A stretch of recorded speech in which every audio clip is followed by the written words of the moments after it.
He never smiled or deigned to show any kind of respect or sympathy to anyone in public.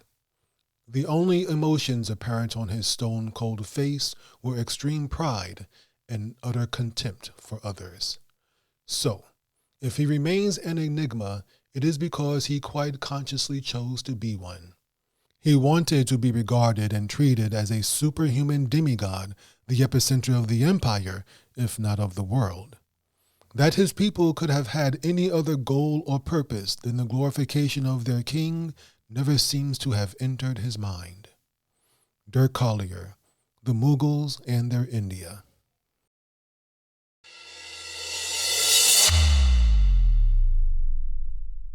Assalamu alaikum. Welcome back to Season 9 of the Islamic History Podcast. This season, we are continuing our discussion of the Mughal Empire.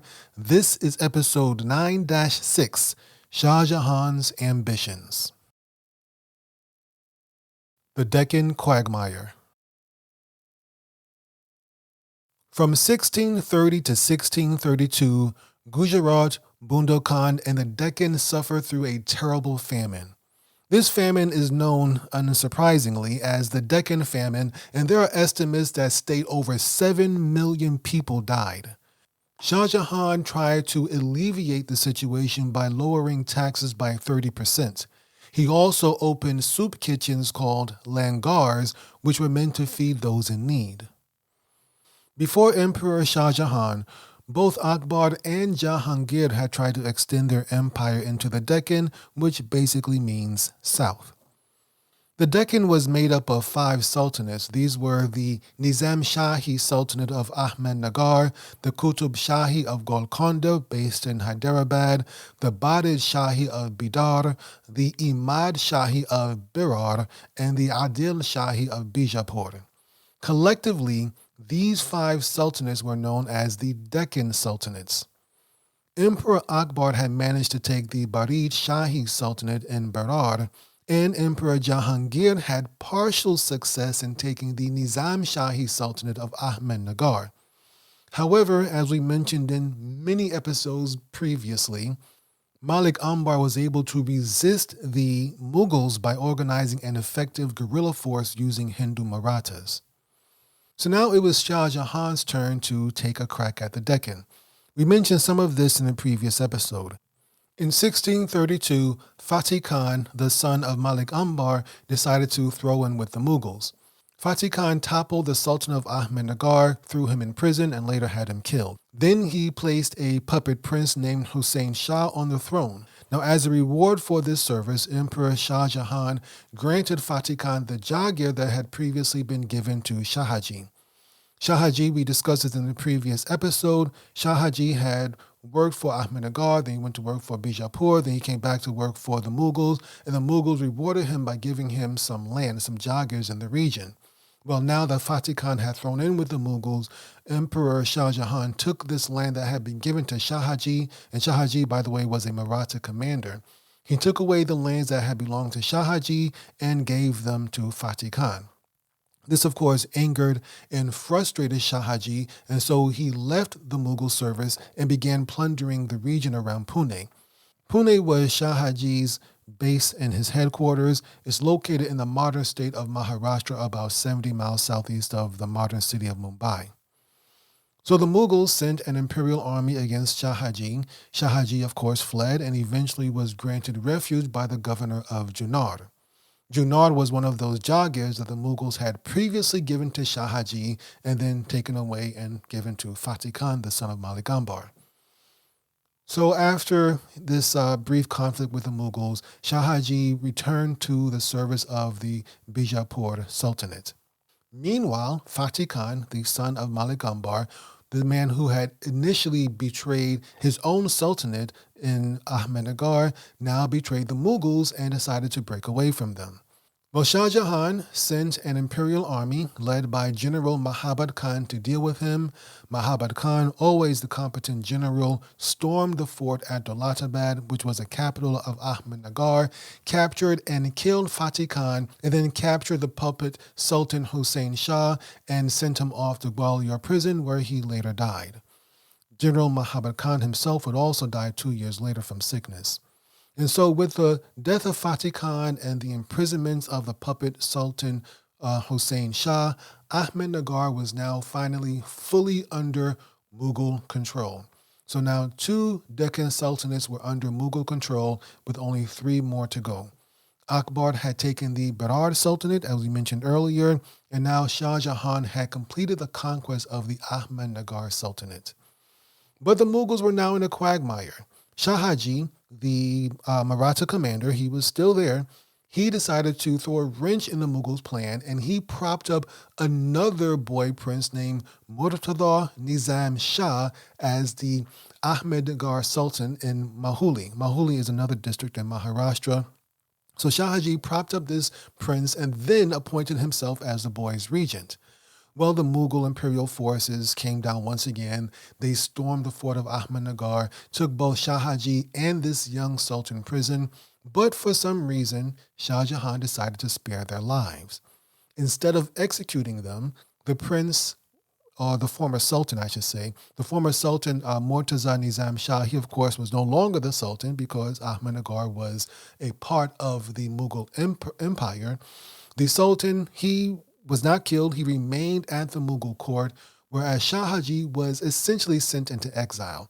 He was sent deep into southern India where he couldn't cause any more trouble for the Mughals. Shahaji obeyed. He preferred to obey than get killed, and he wound up moving to Concurrently, which is a strip of coastal land in western India that stretches from the Deccan region down to Karnataka.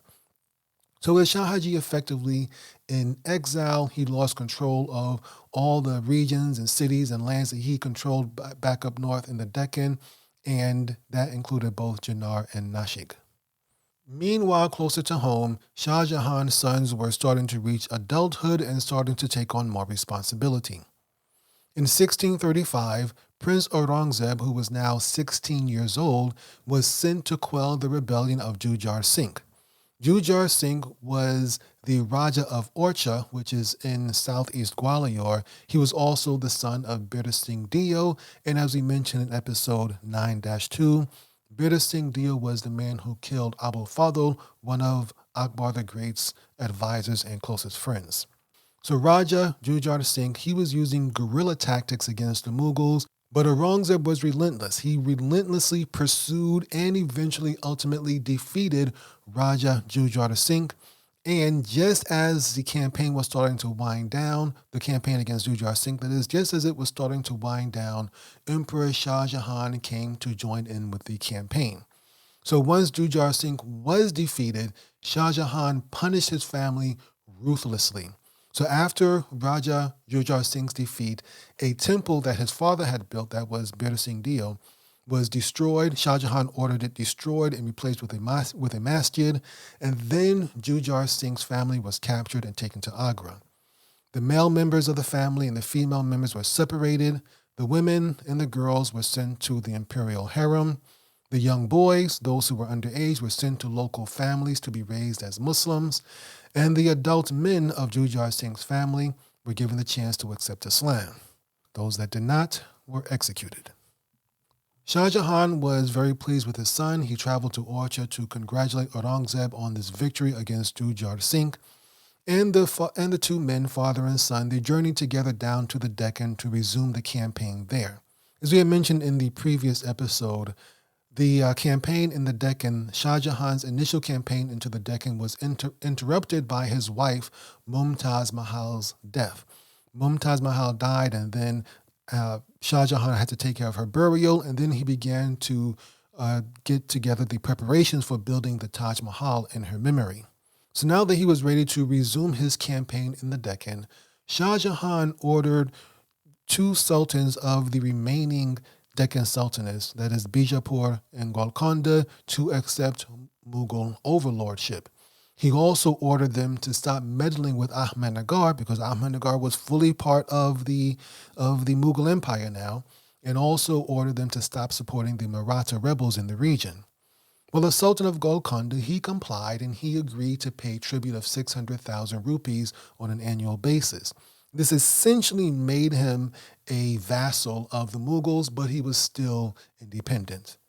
The Sultan of Bijapur, on the other hand, he refused and decided to go to war with the empire. Well, the Mughal Empire sent its armies down. They launched attacks from three different sides on Bijapur, and within 4 months, Bijapur had been beaten into submission, and the Sultan agreed to a peace treaty.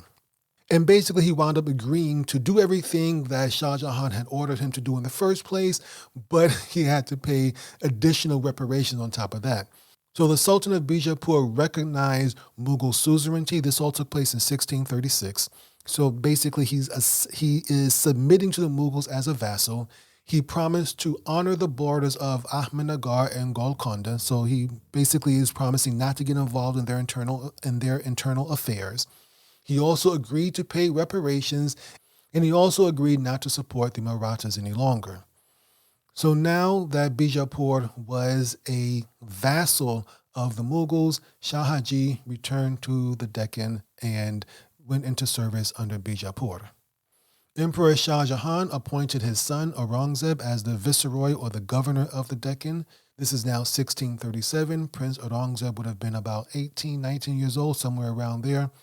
A little bit after that, Prince Aurangzeb married a Safavid princess named Dilras Banu Begum, and together they would eventually have 5 children.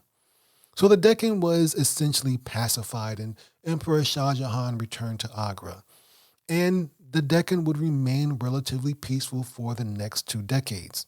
Since they didn't have to worry about the Mughals to the north, they could focus their efforts on the south, and the Deccan Sultanates, though the 3 remaining Deccan Sultanates began to push further south. Meanwhile, Shah Jahan, now that he had taken care of his southern borders by shoring up the Deccan, he was now free to focus on other concerns to the north of the empire, which we will talk about later on in this episode, inshallah. But before we can get to that, there was a tragedy back home in Agra. In 1644, Princess Jahanara suffered severe burns from a candle fire. Princess Jahanara was Shah Jahan's oldest daughter, and she had been acting as the first lady of the empire since her mother's death. Her mother was, of course, Mumtaz Mahal, for whom the Taj Mahal was built. So the princess hovered near death for about 4 months, and everyone thought that she might die, and this brought her brothers, including Prince Aurangzeb, back to Agra to be by her side in case she did die. So during this period, while Aurangzeb was in Agra, his older brother, Dada Shikoh, conspired to have him removed as the governor of the Deccan. Dada Shikoh, Shah Jahan's eldest son, was working to have Aurangzeb removed as the governor of the Deccan. For whatever reason, their father, Shah Jahan, took Dada Shikoh's advice and stripped Aurangzeb's rank and stipend away from him, and this was the beginning of a very deadly and really unfortunate and sad rivalry between these 2 brothers. Now, just let's talk about these 2 brothers a little bit so you understand their differences. It's going to play very heavily in future episodes of this series, inshallah. These 2 brothers had very stark, contrasting personalities.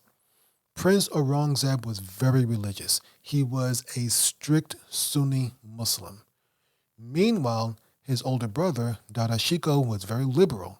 In fact, he has been compared in some instances to their great-grandfather, Akbar the Great, and you know how wild and crazy he was with religion. Dada Shikoh, or just Dada, we'll call him Dada sometimes we'll call him Dada Shikoh. Dada Shikoh had spent most of his young life at court back in Agra, so he grew up around the palace politicians, the palace courtiers. He was around people who were always conspiring against each other, people who were always angling to gain the emperor's favor, and Dada Shikoh picked up their habits. So he turned into an excellent politician, an excellent court manager. Prince Aurangzeb, on the other hand, he spent most of his time either on the battlefield or governing the Deccan. So Aurangzeb had a different way. He didn't play these political games and anything like that. He was very blunt. He was very serious. Dada Shikoh would smile and shake hands and stab you in the back.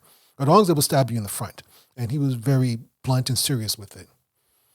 As the oldest son, Dada Shikoh was expected to succeed his father, but his liberal attitude towards religion was was very concerning to the ulama establishment of the Mughal Empire. Never forget, despite how crazy these emperors were, the Mughal Empire was an Islamic empire.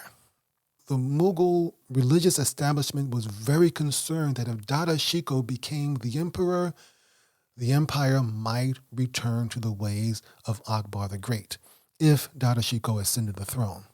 Now, they didn't really have to worry about that because the Mughals didn't determine the emperor by birth order. That was determined by blood and violence. Nonetheless, Emperor Shah Jahan, he thought he could change things.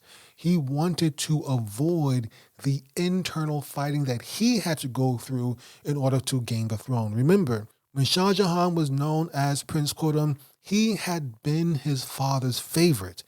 Everyone expected him to ascend the throne, but he still had to fight and kill his brother Shahryar and kill several of his cousins in order for him to become emperor. Emperor Shah Jahan was hoping to avoid this same situation for his sons. He had hoped that keeping Dada Shikoh at court would make the transition go much smoother because he'd be around the court politicians and the courtiers and everyone would essentially support him, and so the transition would go without any violence. But as we'll soon see, this turned out to be a false hope because Shah Jahan, he miscalculated the way things were going to work out. Yes, Dada Shikoh being at court in Agra, it did turn him into an excellent politician. But Aurangzeb out there fighting on the battlefield, it turned him into an excellent warrior. And in a land and time where succession was determined by who was the better fighter, the warriors would always defeat the politicians. But we're getting ahead of ourselves. In 1644, Shah Jahan's daughter Jahanara recovered from her burns, and Shah Jahan was very happy. He was so happy that he gave Aurangzeb back his titles and his rank and went on ahead and made him governor of Gujarat. A little bit later, on January 8th, 1645, Nur Jahan, the wife and courtier of Shah Jahan's father, Jahangir, passed away and was laid to rest in a mausoleum opposite from her husband, and today there's a rare line that separates the two royal tombs. Now let's briefly turn our attention towards the Sikhs in this period. We haven't spoken about the Sikhs in a while, so let's do some catching up. Back in 1606, in the Punjab, Hargobind Singh was appointed as the Sikhs guru. He was the successor to Guru Arjan Singh, who was tortured and executed by Emperor Jahangir for supporting Prince Khusro's rebellion. Going to have to go back a couple of episodes, maybe 2 or 3 episodes to get all that information. Anyway, Hargobind Singh, Guru Hargobind Singh, went on to make some dramatic changes in Sikhism that would change the course for Sikhs for the next 400 years. Under Hargobind Singh's leadership, the Sikh religion underwent a dramatic transformation. It had begun as a non-violent, mystical faith, but their conflict with the Mughals and under the guidance of Hargobind Singh, it became a militaristic faith. Guru Hargobind Singh built and trained the first Sikh army. And with this army, he rebelled against the Mughals just as Shah Jahan was becoming the emperor. This ultimately led to the Battle of Amritsar in 1634, which took place in Punjab province in modern northwest India. The Sikhs defeated the Mughals in this battle, but the Mughals sent reinforcements and ultimately forced Hargobind Singh to retreat into the Shivalik Hills. The Shivalik Hills are on the edge of the Himalaya mountain range, and Hargobind Singh wound up staying there until his death in 1644. Before he died, the Sikhs still needed a leader, and his grandson, Dhir Mal, who kind of assumed leadership during this time, tried to reconcile and ally with the Mughals and with Emperor Shah Jahan. However, Hargobind Singh, while he was still alive, he disagreed with this, and before he died, he nominated Har Rai as his successor as the next guru. Har Rai was Hargobind Singh's grandson, Dhir Mal's younger brother. All this is going to become much more important later on in this series, but just catching you up to the Sikhs and the Mughals as we are right now. We'll come back to them, inshallah, in a few episodes.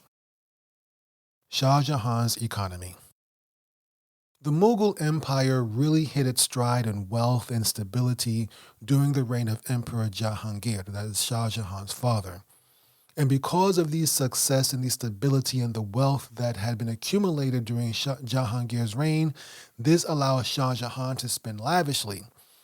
So, for instance, the first Nowruz or New Year celebration under Shah Jahan was very opulent and festive. There were expensive gifts given to the royals and the nobles, and there's some estimates that one day of partying had cost at least 160 million rupees. Thing is that Shah Jahan, he was obsessed with finery and opulence and jewelry. And we can see all this from his design of the peacock throne. We described how extravagant and opulent that thing was. We mentioned all the many building projects and the care and the attention that was given to the Taj Mahal and how expensive that must have been. But all of this came at a high cost, mostly taxes on the people, on the masses of the Mughal Empire. In order to maintain Emperor Shah Jahan's exorbitant spending, taxes continued to increase on the common folks. In addition to all of these building projects and vanity pieces that Shah Jahan was building, he also had to maintain the Mughal army. It was a huge army. He had to maintain the army, this large government bureaucracy that had been put in place since the time of Akbar the Great. And in addition to all that, making things even worse was rampant corruption throughout the empire. Now, there are some historians that say that this increase of taxes led to many wealthy merchants leaving Mughal territory to go settle in other areas that had lower taxes. And in order to make up for this shortfall, the Mughal administration was forced to increase taxes on those who remained behind. Listen to this excerpt that discusses this situation. Rai Baramai, a historian, the former Diwan to Prince Dada Shikoh, writing during Aurangzeb's reign, 1658 to 1707, proudly stated that imperial revenue under Shah Jahan had trebled since the days of Akbar, but simultaneously admitted, apparently without realizing the dramatic implication, that expenditure had grown fourfold. This kind of conspicuous consumption at the top was the result not of economic progress, but of increasingly oppressive tax collection, itself much worsened by corruption and illegal extortions by an increasingly unscrupulous and bloated bureaucratic apparatus. In spite of charitable initiatives here and there was an appalling and widening gap between the ostentatious glamour of the ruling classes and the wretched squalor and poverty in which the masses were forced to live. The result was a ruinous, vicious cycle, a downward spiral of economic decline with a steady exodus of peasants and merchants from the land, followed by increasing extortion and oppression of those left behind. Dirk Collier, The Mughals and Their India. So now we got that. Listen to this other perspective from a different book by a different historian. During his 51-year reign, Akbar had amassed large amounts of treasure, but Jahangir had expended most of that reserve during his 22-year reign. Shah Jahan had overcome this difficulty and succeeded in bringing great prosperity to the empire. To build up his reserves, the emperor stipulated that the imperial khalisa should be set at 1,200 million dams, equivalent to 30 million rupees. This meant that nearly 1/7 of the annual revenues were funneled directly into the imperial treasury. This was a greater sum than had ever been made available for the central treasury. Despite large expenditures on the military and for benefactions, Shah Jahan, since ascending the throne, had accumulated reserves worth 95 million rupees, half in coin and half in jewelry and other valuables. And he had spent 25 million rupees in the construction of grand buildings such as masjids, palaces, forts, tombs, hunting retreats and gardens in Delhi, Agra, Lahore, Kabul, and other parts of the empire. John F. Richards, The Mughal Empire. Now, these two excerpts give very different assessments of the Mughal Empire's financial health during Shah Jahan's reign. One excerpt makes it seem as if they were teetering on the edge of financial ruin, while the other makes it seem like the Mughals were doing just fine. Now, I personally have tried to get at the truth of the matter. I've done some research, but I found myself getting pulled way off course, and it would take a lot more research than I could really spare for this single episode. But from what I've gathered, and I will admit that I haven't done enough research to come to a firm determination of this, it appears that the truth is somewhere in the middle, especially when we see what happens after Shah Jahan dies. It appears that the Mughal Empire was doing well enough to maintain its bureaucracy and maintain its military and maintain Shah Jahan's lavish lifestyle. But the regular people were starting to feel the strain, especially the poorest amongst the empire. It was kind of like a slow boil, but not so bad that the entire structure would come crashing down all at once. Kandahar in Central Asia. Emperor Shah Jahan may have had some lingering guilt about Kandahar and the fact that it was still in Persian hands. Just a brief recap of the history of Kandahar during the Mughal Empire so far. Back in episode 9-1, we mentioned how the Persian governor of Kandahar was worried that the Uzbeks would invade. Akbar the Great had sent an expedition to Kandahar, and the governor of Kandahar submitted without a fight because he preferred to live under Akbar's rule than the Uzbeks' rule. Of course, the Persians didn't like this, and in episode 9-4, the Safavids under Emperor Shah Abbas besieged Kandahar, capturing it in the spring of 1622, and this led to a series of overly polite letters between Jahangir and Shah Abbas. We mentioned all this in previous episodes. Also in that same episode, we mentioned how Jahangir ordered Shah Jahan, who was then known as Prince Khurram, to go and retake the city of Kandahar. But along the way, Prince Khurram changed his mind because he was thinking that his father and his stepmother were working against him, and that led to him rebelling against his father. And from then up to this point in the story, the Mughals had not yet been able to retake Kandahar. Now in 1638, the Persian governor of Kandahar, a man named Ali Mardan Khan, surrendered the city to the Mughals.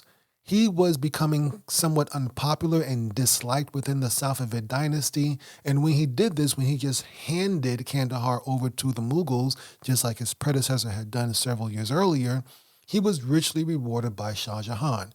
Shah Jahan went and appointed him as governor of Kashmir, and then later added the Punjab to his domain. So Ali Mardan Khan came away like a bandit on this deal.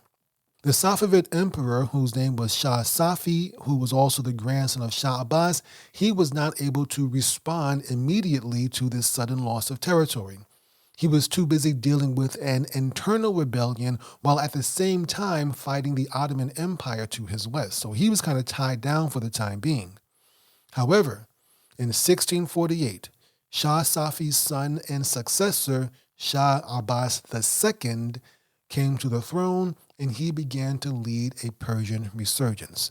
This is going to be important in a few minutes, but for now, let's continue discussing Shah Jahan's ambitions to the north. So Shah Jahan wants to expand northwards from Kandahar onto Samarkand. And the opportunity came in 1646 when the Uzbeks who controlled Samarkand started having a war within themselves, a civil war. So Shah Jahan used this opportunity to launch a new campaign to expand the Mughal Empire into Central Asia. This new campaign was led by his son, Prince Murad Bakhsh, and the former Safavid governor, the guy we mentioned earlier, Ali Mardan Khan, who had handed Kandahar over to the Mughals. So the Mughal army easily occupied Balkh and Badakhshan. Both of these are near the border between what is modern Afghanistan and Uzbekistan. From there, the Mughals went on ahead and crossed the Oxus River and occupied Turkmeniz in Uzbekistan. Throughout this whole period, the Mughal army, the imperial army, advanced and moved with very little resistance from the Uzbeks, and they were able to fulfill Emperor Shah Jahan's ambitions for territorial expansion. But soon, Shah Jahan would have to deal with the consequences of his ambitious plans. Prince Murad Bakhsh refused to take the campaign any further than Termiz. He refused to campaign in the harsh, cold, barren Central Asian highlands, which is kind of weird because that was actually where the Mughals originated from. Babur, the founder of the Mughal dynasty, was from this region. Anyway, Prince Murad Bakhsh refused to campaign any further, and he eventually abandoned the campaign and returned to Lahore. Well, this naturally set a bad example for the other soldiers under his command, and before long, a Rajput contingent also deserted the campaign. Emperor Shah Jahan back in Agra was very frustrated, so he sent his son, Prince Aurangzeb, to take charge of the campaign in 1647. But despite Aurangzeb's arrival, the troops kept deserting and the situation grew dire. No matter what Prince Aurangzeb tried to do, the army's morale was crumbling and there was very little he could do to rebuild it. And the remaining soldiers had serious doubts about the success of this campaign. Now, why was this? Prince Aurangzeb, he had arrived and he displayed great piety and great courage. And there's a famous story of him making salat, of him praying in the middle of battle. And the Mughals achieved some major victories, but despite all of this success, despite Prince Aurangzeb's courage and his valor, the campaign in Central Asia turned into a brutal stalemate. I've seen it compared to the Soviet-Afghan War, which, by the way, if you want to learn more about the Soviet-Afghan War, join Islamic History Exclusive. Quick plug, we have the entire thing, 10 episodes on it. All right, back to the Mughals. So it has been compared to the Soviet-Afghan War, where the Mughals would win these major battles, but they were constantly being harassed by Uzbek ambushes and sneak attacks. Eventually, the Uzbeks were able to force Prince Aurangzeb's demoralized and beleaguered troops to retreat. As they retreated, Prince Aurangzeb negotiated a respectful peace treaty with the Uzbeks. He restored the city of Balkh to the Uzbek ruler in exchange for his nominal submission, and that was it. The campaign was a complete disaster. The Mughals had spent huge amounts of money on this campaign and got very little bit in return. Hundreds of men were killed in battle, and many more just died from the harsh cold of Central Asia. And throughout all of this, no territory was gained. Well, the Mughal humiliations in Central Asia continued as Kandahar was now facing a Persian siege. The new Safavid emperor, Shah Abbas II, he demanded the Mughals return Kandahar immediately. And we have already discussed why the Safavids felt that Kandahar was rightfully theirs. We mentioned that early in this episode and in previous episodes. What surprised the Mughals, however, was that the Safavids sent an army to besiege Kandahar in the winter of 1648. Now, the Mughal garrison in Kandahar had lots of provisions. They had a strong force of 7,000 men, and they should have been able to stick it out until the empire was able to send reinforcements. But for some reason, they panicked and surrendered to the Safavids in less than 2 months in early 1649. This was another humiliating setback for the Mughal Empire. Emperor Shah Jahan was shocked and outraged at this second major loss in less than 2 years. So he immediately sent his son, Prince Aurangzeb, to relieve Kandahar, but by the time Aurangzeb arrived at Kandahar with the army, the city had already been surrendered to the Safavids for over 3 months. That means the Safavids were well prepared by the time Prince Aurangzeb arrived with his army. The Mughals, on the other hand, were not so prepared. And they were not able to make any significant gains against the Persians, and eventually Prince Aurangzeb had to withdraw in disgrace yet again. Now, Shah Jahan, not to be outdone, he prepared yet another powerful army, another large army in 1652, and sent them out there. He gave them all these fancy, costly guns, but the operation failed yet again. The guns didn't really perform well. The Persian defenders of Kandahar, they were masters in artillery warfare, something they had learned from fighting the Ottomans for so many years. And the Mughals were defeated yet again. Emperor Shah Jahan blamed this defeat on his son, Prince Aurangzeb, and sent him back to the Deccan in virtual exile in a way, somewhat exile, but sent him back to the Deccan in humiliation and disgrace. From this point forward, Shah Jahan and Aurangzeb's relationship was ruined. They grew estranged. They never reconciled. I don't even think they saw each other from ever again. After Aurangzeb left for the Deccan, I don't believe they ever even saw each other again. Meanwhile, back in Agra, Shah Jahan's oldest son, Dara Shikoh, claimed that he could take the city if he was given the chance. Well, the emperor gave him the chance, but he also failed after a 5-month siege. Meanwhile, back in the Deccan. So while the Mughals were busy getting their butt kicked in Central Asia, the Marathas were busy in the Deccan. After he had been defeated by the Mughals, Shahaji, that is the Maratha commander we mentioned earlier, went to serve the Sultanate of Bijapur in the Deccan. He began expanding Bijapur's influence and territory south towards Bangalore. Bangalore is in the southern part of the modern Indian state of Karnataka. So Shahaji ruled Bangalore as an autonomous prince under the Bijapur Sultanate's allegiance. Now Shahaji had to remain in the south because of the treaty that existed between the Mughal Empire and the Bijapur Sultanate.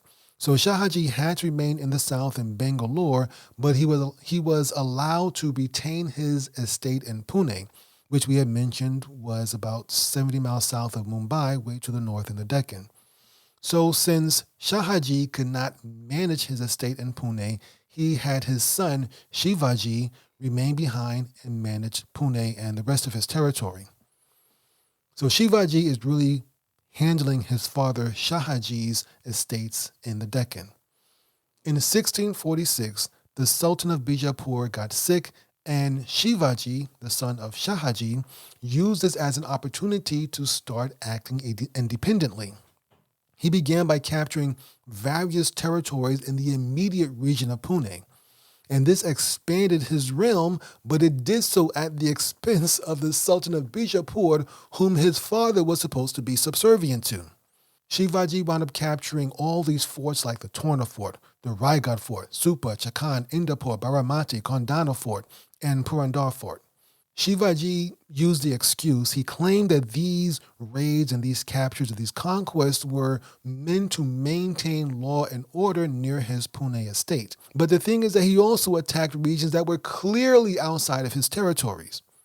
So this naturally angered the Sultan of Bijapur, who took it out on the father, Shahaji, imprisoned him, and seized his estates in Bangalore. So now the son, Shivaji, way up in the Deccan, he realizes that his actions had gotten his father in trouble, and so he decides to seek help from the Mughal Empire. So Shivaji goes through Prince Murad Bakhsh and asks him to have his father intervene in the situation. Emperor Shah Jahan, he does get involved. Shivaji joins the Mughal service with 5,000 men. Under Mughal pressure, Shahaji, his father, is eventually released, and as soon as he is released, Shivaji resumes his raids against Bijapur. Shivaji is going to play a huge role in the story going forward. This is not his only time betraying the Muslims of Deccan, whether it's the Deccan Sultanates or the Mughals. Shivaji is relentless. His story is crazy. Inshallah, we'll get to it in future episodes. All right, so now Aurangzeb, he has to return to the Deccan in 1653. He is essentially in exile. He's in disgrace. It's not really exile, I guess, because he's still ruling on behalf of his father, but his father wants him as far away from Agra as possible. So Prince Aurangzeb arrives in the Deccan, and he sees that the Deccan province is in poor financial and administrative condition. The region has suffered under various low-quality, incompetent interim governors and a lack of funds from the central government in Agra. So Prince Aurangzeb immediately gets to work to try to improve the situation. He reaches out to his father and asks for financial assistance. Emperor Shah Jahan refuses and declines his requests. And so Prince Aurangzeb has to get help somewhere else. So he enlists the help of a man named Murshid Quli Khan to help improve the revenue collection of the Deccan. Murshid Quli Khan had been born a Hindu but had later on converted to Shia Islam. He introduced various reforms into Aurangzeb's governorship of the Deccan that helped to bring more prosperity to the region. Let's read this excerpt that explains some of the details. To aid recovery after the ravages of war and famine, Murshid Quli Khan set in motion a vigorous program. He recruited headmen and settlers for deserted villages, granted loans for seed and cattle, gave loans to dig wells or build river embankments for irrigation, and he assured the peasantry of continued peace and security. Parties of revenue surveyors and assessors carefully recorded holdings, irrigation facilities, and arable and wastelands. More remote, hilly villages were left to lump sum payments per plow or allowed to pay the revenue by a share of the crops. But the majority of villages underwent a revenue survey and were assessed in cash according to the Zapt regulations. Murshid Quli Khan's system formed the basis for all subsequent Deccan revenue assessments, Mughal and Maratha, until the British conquest in the early 19th century. John F. Richards, The Mughal Empire. Now, these measures by Murshid Quli Khan were long-term measures. It will take a while for the Deccan to really begin to reap the benefits of these reforms that Murshid Quli Khan was bringing. This was not going to meet Prince Aurangzeb's immediate financial needs. Aurangzeb knew that the fastest way to regain his military reputation and acquire wealth was to conquer new territories.